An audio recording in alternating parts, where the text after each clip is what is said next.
Good morning, church. Pastor Ben here again for your daily Devo. Thank you so much for joining us today. A few weeks ago, we had a sermon about Solomon in our series on the book of Kings. And in that sermon, Solomon went around getting rid of all of his enemies. He put a hit out on some of the enemies that had been enemies during the time of David and were again enemies for him. And he firmly established himself in the kingdom, according to the book of Kings.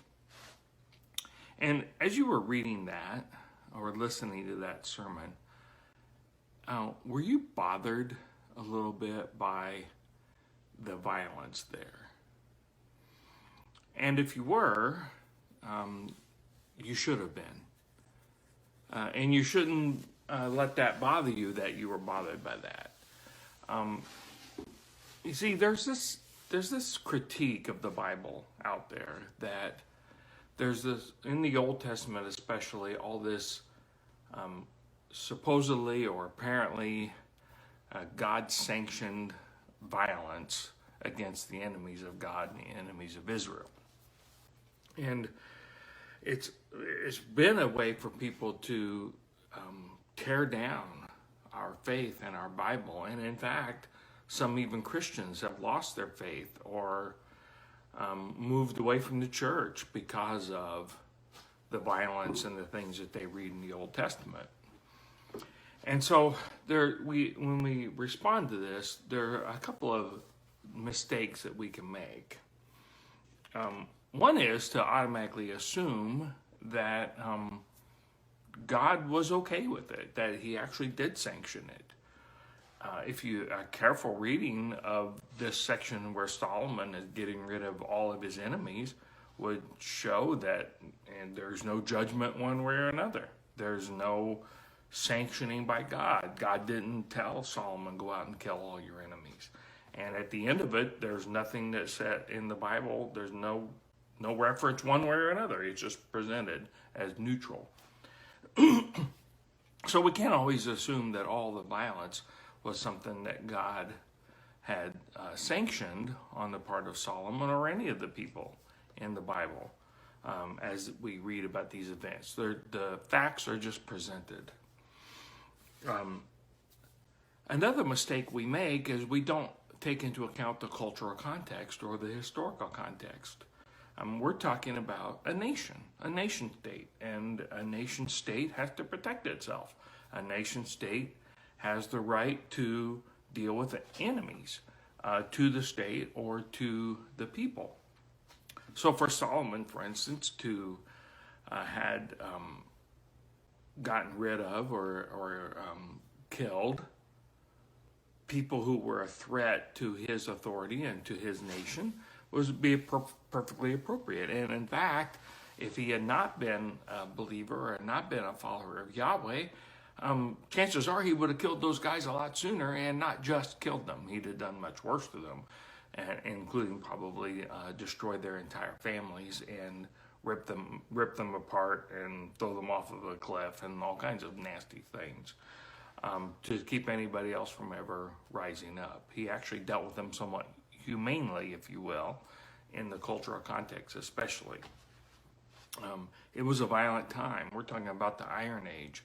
This is ancient times, and for men to live on the edge of the sword was not uncommon. The other thing that you'll see sometimes is we kind of act like God grew up.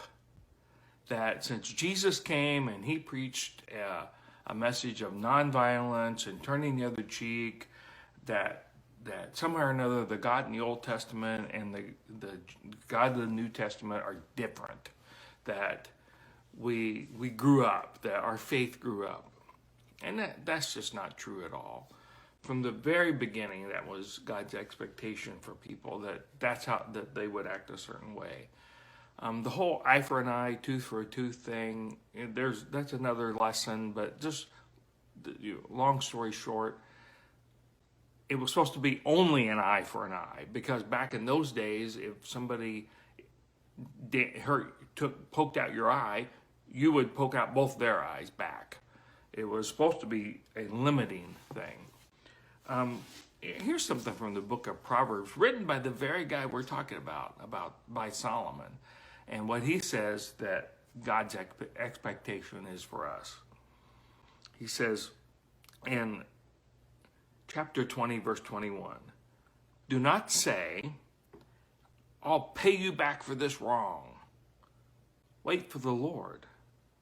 He will avenge you. Now think about that for a minute. What that's really saying is that when someone wrongs you, the appropriate response is not to get them back, but to allow God to avenge them, to wait for God to take his vengeance on them. This is 3,000 years ago. This is during the very time period we're talking about where all this violence is in the Bible. And right here it says, this is what God expects. And that's what God expected of them back then too. So he hasn't changed. We don't have a new God. God didn't grow up in the New Testament. He's the same as he's always been. He's always expected people to treat one another well. And there's no new thing with Jesus. It was always there. They just misunderstood it. And God had to work within the culture that he had. God didn't create the Canaanite and Israelite culture. He was handed it. He had to deal with it. He had to meet those people right where they were, just like he meets people today right where they are. So that's my takeaway for you today is if you're bothered by that violence, good. You ought to be. And it ought to make you pause and realize, right? None of these guys in the Bible were perfect, just like we're not. And the only perfect person ever was Jesus Christ. And all these characters that we study in the Bible are pointing forward to Jesus. And every single one of them, remember the question that I said that the biblical authors ask is could this be the guy? Is this going to be the one? And then we look at the things that Solomon did, and the answer is no, he's not.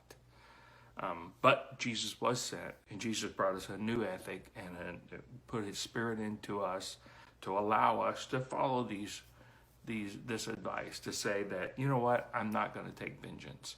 I'm going to leave room for God. And that's my prayer for you today, is that you learn to do that. Thank you so much, and have a blessed day, and keep being the church.